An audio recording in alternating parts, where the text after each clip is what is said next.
I've been busy laying track then, and I'm hoping that the track I've laid is the last track I'll have to lay on the layout, and it's been on the kind of the upper deck, top deck part of it, which will hopefully ultimately become scenic. And this area I'm intending to become a station, and I'm quite keen to get something representative of platforms on there pretty quick, just to get me started, I guess, on the scenic side of the layout.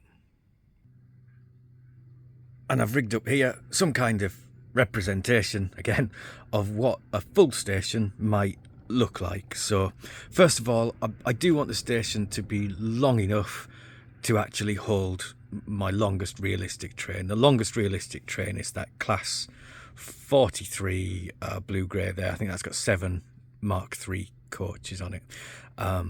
And that I've kind of set that the limit of what the longest train will be. So there's a kind of this is a sort of a A and B platform here. So when there's a long train in the main part of the platform, the 2 outside lines are the lines that'll have a platform on them. Obviously the 2 middle ones are just through lines. So there's an A and a B going on here. This bit here is just long enough to kind of fit. There's a 3-car class 101, which is a little bit longer than that, but not much because its coaches are quite a lot shorter. And then there's a pretty long haul of coaches down there, and they can fit in nicely. This line on the outside is bi-directional, so something this kind of come up the hill, parked up here, and then turn around and go back again. That's kind of quite realistic because these 2 in the middle are the anti-clockwise and clockwise lines. This is sort of like a little line for the slow trains, I guess. And then on the near side, you've got a long inside platform for, again, long enough for the longest train. And then this is another bay platform. And I've just put a couple of Mark III coaches on there because that's dead line at the minute. There's no point in me sorting that line out till I've got platform in the middle. And this area here is where there'll be a kind of main platform area, main station area. This track won't be as long as it is. It's going to terminate sort of roughly long enough to hold the longest short train. A little bit of platform going down in between the 2. This will just be dead rubble, and then the main platform will cover this entire area here, coming right down to here, before a little narrow platform will go off down there. And the idea down here is some kind of road platform approach, a kind of main entrance to the station there, and all your little imaginary people go in through a lift or some steps or something and magically appear on the upper platform. And down at this end, I'd sort of set in my mind a hard end point for the platforms as here, but actually it's been quite helpful to line the trains up, because this one especially, it's got lots of room down there. It could still move a little bit further in. I'm just a bit wary of curving platforms down there, so I don't want to leave it too narrow. I think the realistic, if the platform curves and drops, and I need to remember that the point where it curves and drops is actually really the end of the usable platform, so I want to leave a bit of space down there. But even so, longest train, there's still a good bit of space here, and if I can, it's not very far to that curve, but it's not the steepest of curves either. It's a pretty easy one. So if I could leave a bit of room, say platforms ending here, to just do something there to kind of transition from end of station to curve, that would be handy too, I think. So having established in my mind what I want the platforms to do, in a sense, the thing that really kind of jumps out at me is these are going to need to be long platforms. But I do need to be realistic. I am not yet a modeller. There's no point in me embarking on some huge detailed project that will involve huge amounts of time to produce the almost perfect platforms. I don't think I'm at the stage of my modelling development to realistically be able to throw myself into that. So what I need to do is find something that's representative of platforms and looks okay, but is also relatively inexpensive, quick to do, and with a margin of error that I can comfortably work in. And the thing I'm going to try is this. I've tried a number of combinations, but it's basically just 3 sheets of wood stuck on top of each other, each representing different levels of the platform, I guess.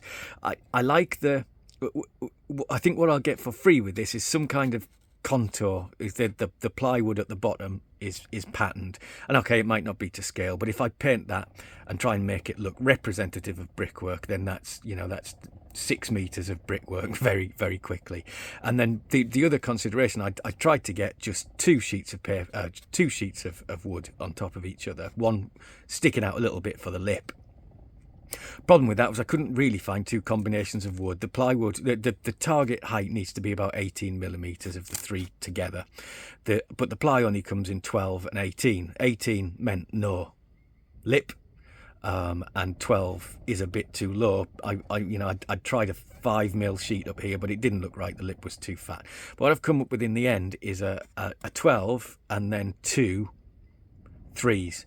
And I thought, if I'm going to use the 2 3s, what I can do, and this might be more representative like this, is kind of have a double lip. So paint that middle sheet the same colour as the bottom and have it as a kind of, representative. There's some platforms that York do have sort of 2 lips, and then paint the top edge white, and hopefully that will, again, I'm carefully using the word, be representative of platforms. And by representative, I mean you look at it and you kind of know what it's meant to be.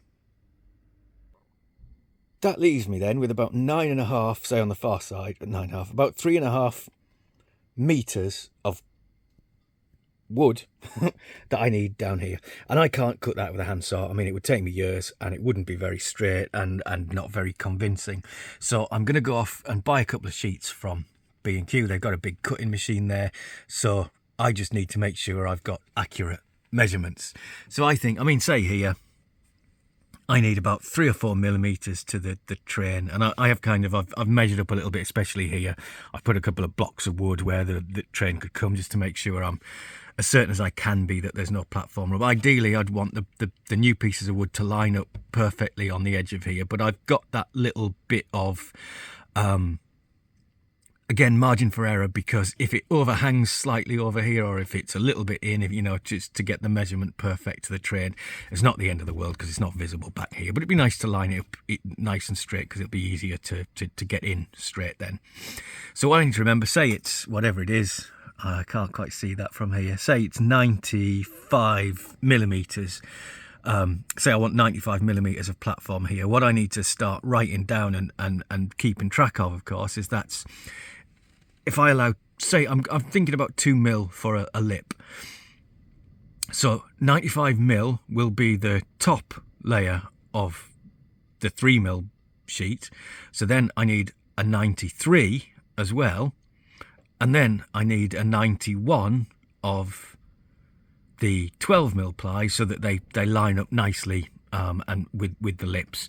And then I need to times that by 3, because I'm going to get them cut into I'll get a 2440 sheet, which is 1220, is it 1222, something like that.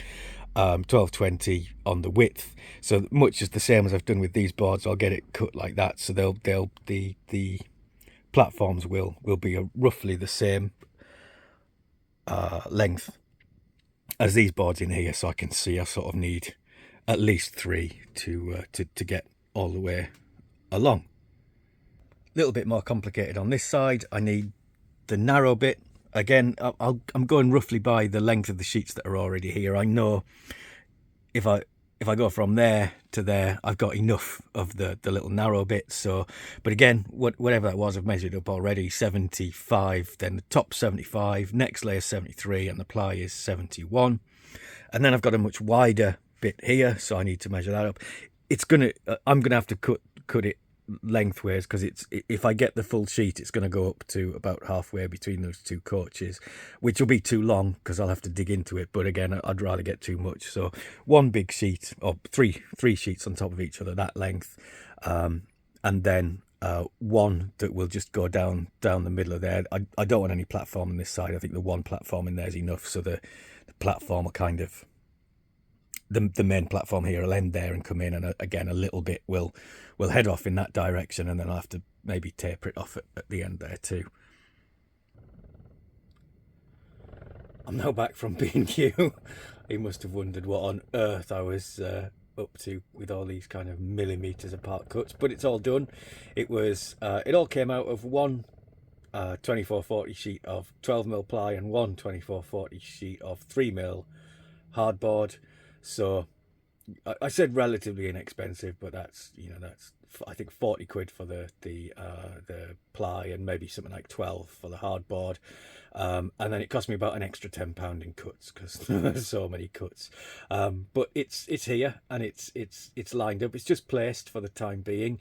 So the next job is to get it painted.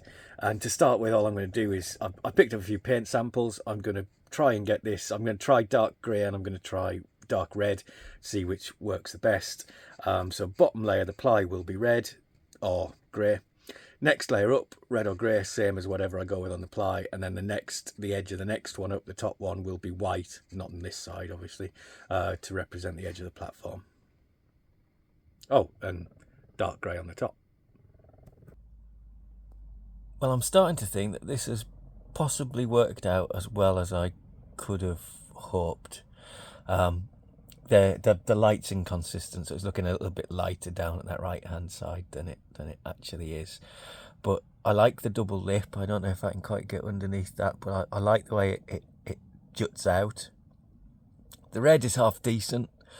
Got the kind of that stripe has still come through, so there's some kind of representation of, what's the word, masonry underneath.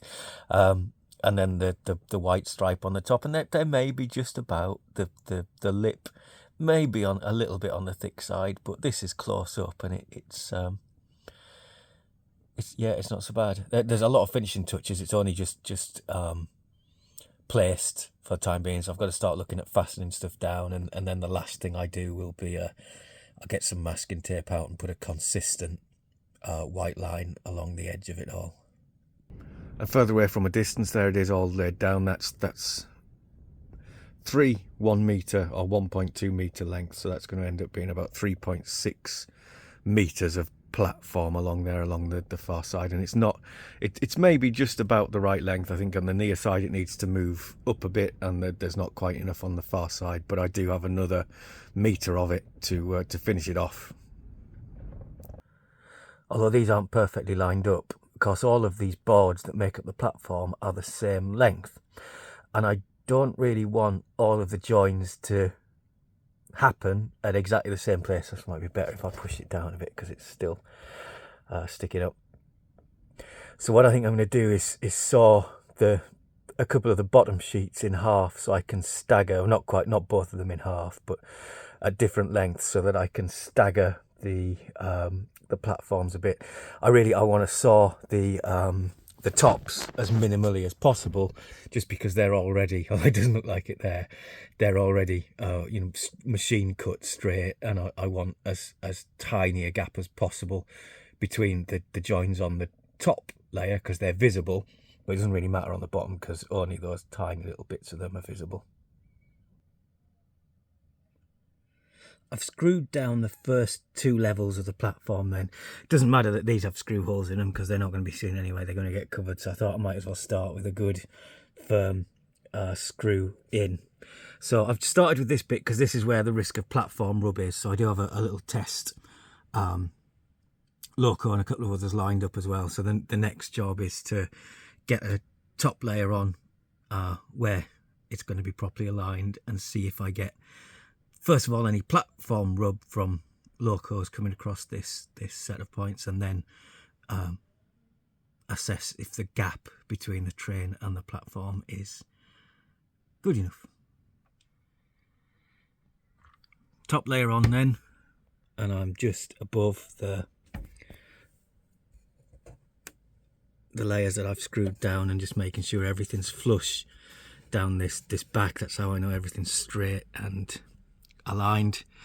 And over to the top, and we seem to have right over here, well, so this is the the pinch point. That's close, but there's certainly no contact. There was another one I saw that was quite close though, so I'm going to give that one a go next. Class 91 next then, and just as I've kind of anecdotally been running trains around and watched on this crossover, it did seem quite close, so I'm just pushing it, but it's on the rails, so it should be realistic enough, and this is going to get close. Can I get a good angle of this? Because I'll come back and examine this video. I don't think it's touching though. Damn close, but it's not touching.